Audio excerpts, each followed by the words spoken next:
ನಮಸ್ಕಾರ, ನೀವು ನೋಡ್ತಾ ಇದ್ದೀರಾ ಹಾಯ್ ಕರ್ನಾಟಕ ಯೂಟ್ಯೂಬ್ ಚಾನಲ್. ವೀಕ್ಷಕರೇ, ಚಿಕ್ಕಬಳ್ಳಾಪುರ ವಿಧಾನಸಭಾ ಕ್ಷೇತ್ರದ ಶಾಸಕರಾಗಿರುವಂತಹ ಪ್ರದೀಪ್ ಈಶ್ವರ್ ಅವರ ಮೇಲೆ ಚಪ್ಪಲಿ ಎಸೆತ ರಾಜ್ಯ ರಾಜಕಾರಣದಲ್ಲಿ ಸಾಕಷ್ಟು ಸದ್ದು ಮಾಡ್ತಾ ಇದೆ. ರಾಜ್ಯದ ಜನರು ಕೂಡ ಇದರ ಬಗ್ಗೆ ಮಾತನಾಡ್ತಾ ಇದ್ದಾರೆ. ಒಂದು ಕಡೆ ಪ್ರದೀಪ್ ಈಶ್ವರ್ ಅವರ ಮೇಲೆ ಚಪ್ಪಲಿ ಎಸೆತವನ್ನ ಕಾಂಗ್ರೆಸ್ ನಾಯಕರು ಖಂಡಿಸ್ತಾ ಇದ್ದಾರೆ. ಮುಖ್ಯಮಂತ್ರಿ ಡಿ.ಕೆ. ಶಿವಕುಮಾರ್ ಅವರು ಈಗಾಗಲೇ ಟ್ವೀಟ್ ಮಾಡಿದ್ದಾರೆ.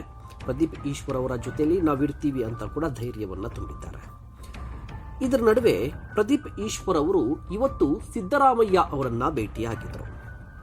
ಸಿದ್ದರಾಮಯ್ಯನವರ ನಿವಾಸ ಕಾವೇರಿಗೆ ಭೇಟಿ ನೀಡಿ ಮಾತುಕತೆ ನಡೆಸಿದ್ದಾರಂತೆ.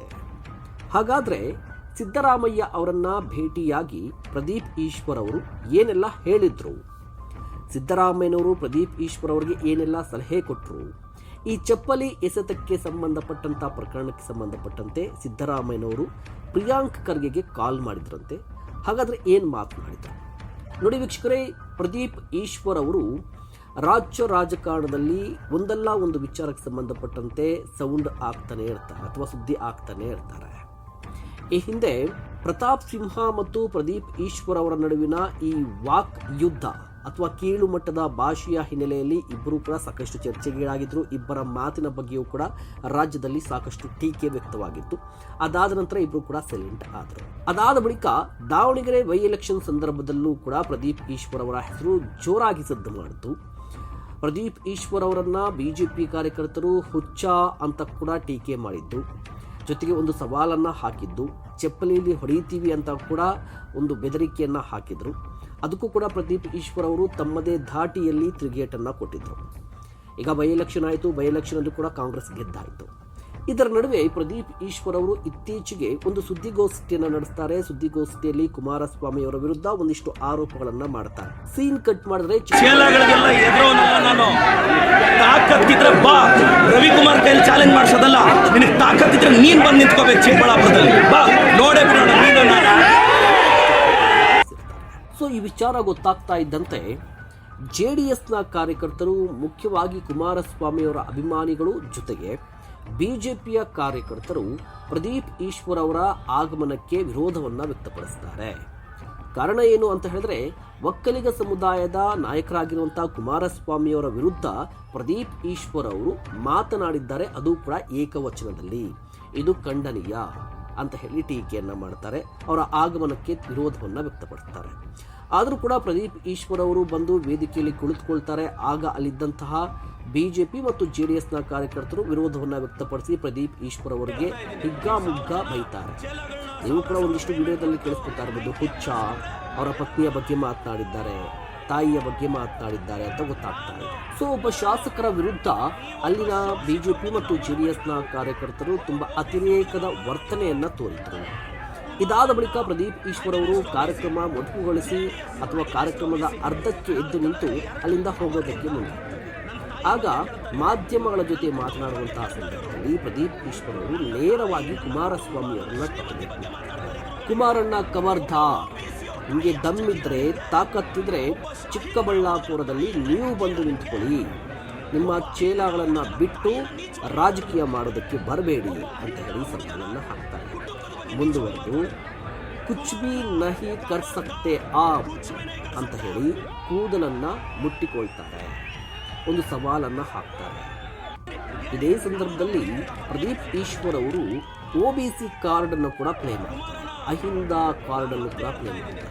ನಾನು ಅಹಿಂದ ಸಮುದಾಯದ ಶಾಸಕ, OBCಯ ಶಾಸಕ, ನನ್ನ ವಿರುದ್ಧ ಈ ರೀತಿಯಾಗಿ ಜನರನ್ನ ಅಥವಾ ನಿಮ್ಮ ಕಾರ್ಯಕರ್ತರನ್ನ ಎತ್ತಿ ಕಟ್ಟೋದು ಸರಿಯಲ್ಲ ಅಂತ ಹೇಳಿ ಕುಮಾರಸ್ವಾಮಿಯವರ ವಿರುದ್ಧ ಟೀಕೆ ಮಾಡ್ತಾರೆ.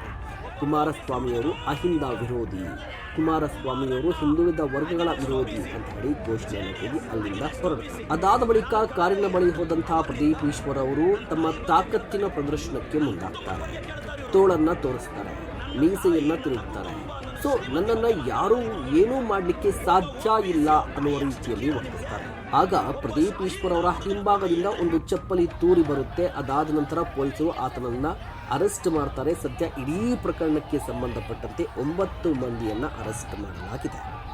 ಮತ್ತೊಂದು ಕಡೆ ಪ್ರದೀಪ್ ಈಶ್ವರ್ ಅವರ ವಿರುದ್ಧವೂ ಕೂಡ JDSನ ಕಾನೂನು ಘಟಕ ಕಂಪ್ಲೇಂಟ್ ಅನ್ನ ಮಾಡಿದೆ. ಈ ಎಲ್ಲಾ ಬೆಳವಣಿಗೆಗಳ ನಡುವೆ ಪ್ರದೀಪ್ ಈಶ್ವರ್ ಅವರಿಗೆ ನಿನ್ನೆ ಸಿದ್ದರಾಮಯ್ಯನವರು ಒಂದು ಕರೆಯನ್ನ ಮಾಡಿದ್ರು. ಇವತ್ತು ಸಿದ್ದರಾಮಯ್ಯನವರ ನಿವಾಸಕ್ಕೆ ಪ್ರದೀಪ್ ಈಶ್ವರ್ ಅವರು ಬಂದಿದ್ರು. ಹಾಗಾದ್ರೆ ಏನಾಯ್ತು? ಸಿದ್ದರಾಮಯ್ಯನವರು ಏನು ಮಾತನಾಡಿದ್ರು, ಪ್ರದೀಪ್ ಈಶ್ವರ್ ಅವರು ಏನು ಹೇಳಿದ್ರು ಅಂತ ನೋಡೋದಾದ್ರೆ, JDSನ ನಾಯಕರು, BJPಯ ಕಾರ್ಯಕರ್ತರು ಚಪ್ಪಲಿಯನ್ನ ಎಸೆದಿದ್ದು ಮಾತ್ರ ಅಲ್ಲ, ನನ್ನ ತಾಯಿ, ನನ್ನ ಹೆಂಡತಿ ಬಗ್ಗೆ ಮಾತನಾಡಿದ್ರು ಅಂತ ಹೇಳಿ ಕಣ್ಣೀರು ಹಾಕಿದ್ರಂತೆ. ಆಗ ಸಿದ್ದರಾಮಯ್ಯನವರು ಪ್ರದೀಪ್ ಈಶ್ವರ್ ಅವರಿಗೆ ಧೈರ್ಯ ತುಂಬುವಂತಹ ಕೆಲಸವನ್ನ ಮಾಡಿದ್ರಂತೆ. ನೋಡು, ರಾಜಕೀಯದಲ್ಲಿ ಇಂತಹ ಘಟನೆಗಳು ಸಾಮಾನ್ಯ, ಇಂಥವನ್ನ ಎದುರಿಸ್ಕೊಂಡು ಬರಬೇಕು.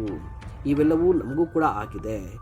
ಇಂಥ ವಿಚಾರಗಳಿಂದ ನೀನು ಧೃತಿ ಕೆಡಬೇಡ, ನಿನ್ನ ಕೆಲಸವನ್ನ ನೀನು ಮುಂದುವರಿಸು ಅಂತ ಹೇಳಿ ಸಿದ್ದರಾಮಯ್ಯನವರು ಧೈರ್ಯವನ್ನ ತುಂಬಿದ್ರಂತೆ. ಇದಲ್ಲದೆ ಪ್ರಿಯಾಂಕ್ ಖರ್ಗೆಗೆ ಕಾಲ್ ಮಾಡಿ ಸಿದ್ದರಾಮಯ್ಯನವರು ಇಡೀ ಘಟನೆ ಬಗ್ಗೆ ಮಾಹಿತಿಯನ್ನ ಪಡೆದುಕೊಂಡಿದ್ದು ಮಾತ್ರ ಅಲ್ಲದೆ, ಇಡೀ ಘಟನೆಗೆ ಸಂಬಂಧಪಟ್ಟಂತೆ ಯಾರೆಲ್ಲ ತಪ್ಪಿತಸ್ಥರಿದ್ದಾರಲ್ವಾ ಅವರ ವಿರುದ್ಧ ಕ್ರಮ ಆಗಬೇಕು, ಸೂಕ್ತ ತನಿಖೆ ಆಗಬೇಕು ಅಂತ ಹೇಳಿ ಸೂಚನೆ ಕೊಟ್ಟಿದ್ದಾರಂತೆ.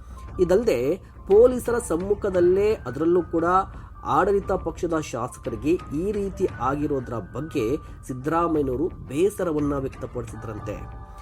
ಇದಕ್ಕೆ ಸಂಬಂಧಪಟ್ಟಂತ ಯಾವುದೇ ಅಧಿಕಾರಿ ಇದ್ರೂ ಕೂಡ ಆತನ ವಿರುದ್ಧ ಕ್ರಮ ಜರುಗಿಸಬೇಕು ಅಂತ ಹೇಳಿ ಸಿದ್ದರಾಮಯ್ಯನವರು ಗೃಹ ಸಚಿವರಾಗಿರುವಂತಹ ಪ್ರಿಯಾಂಕ್ ಖರ್ಗೆಗೆ ಸೂಚನೆ ಕೊಟ್ಟಿದ್ದಾರಂತೆ. ಸೊ ಅಲ್ಲಿಗೆ ಚಿಕ್ಕಬಳ್ಳಾಪುರದಲ್ಲಿ ನಡೆದಿರುವಂತಹ ಈ ಕೀಳು ಮಟ್ಟದ ರಾಜಕೀಯ ವಿಚಾರ ಸಿದ್ದರಾಮಯ್ಯನವರ ಅಂಗಳವೂ ಕೂಡ ತಲುಪಿದೆ. ಸಿದ್ದರಾಮಯ್ಯನವರ ಮುಂದೆ ಪ್ರದೀಪ್ ಈಶ್ವರ್ ಕಣ್ಣೀರು ಹಾಕಿದ್ದಾರೆ. ಆ ಸಂದರ್ಭದಲ್ಲಿ ಸಿದ್ದರಾಮಯ್ಯ ಅವರು ಕೂಡ ಪ್ರದೀಪ್ ಈಶ್ವರ್ ಅವರನ್ನ ಸಮಾಧಾನ ಪಡಿಸಿದ್ದಾರೆ. ಸೊ ನಿಮ್ಮ ಅಭಿಪ್ರಾಯ ಏನು? ಇಡೀ ಘಟನೆಗೆ ಸಂಬಂಧಪಟ್ಟಂತೆ ನಿಮ್ಮ ಅನಿಸಿಕೆಯನ್ನು ದಯವಿಟ್ಟು ಕಮೆಂಟ್ ಮಾಡಿ. ಇಂತಹ ಮತ್ತಷ್ಟು ಕಂಟೆಂಟ್ಗಾಗಿ ನೋಡ್ತಾ ಇರಿ ಹಾಯ್ ಕರ್ನಾಟಕ ಯೂಟ್ಯೂಬ್ ಚಾನಲ್.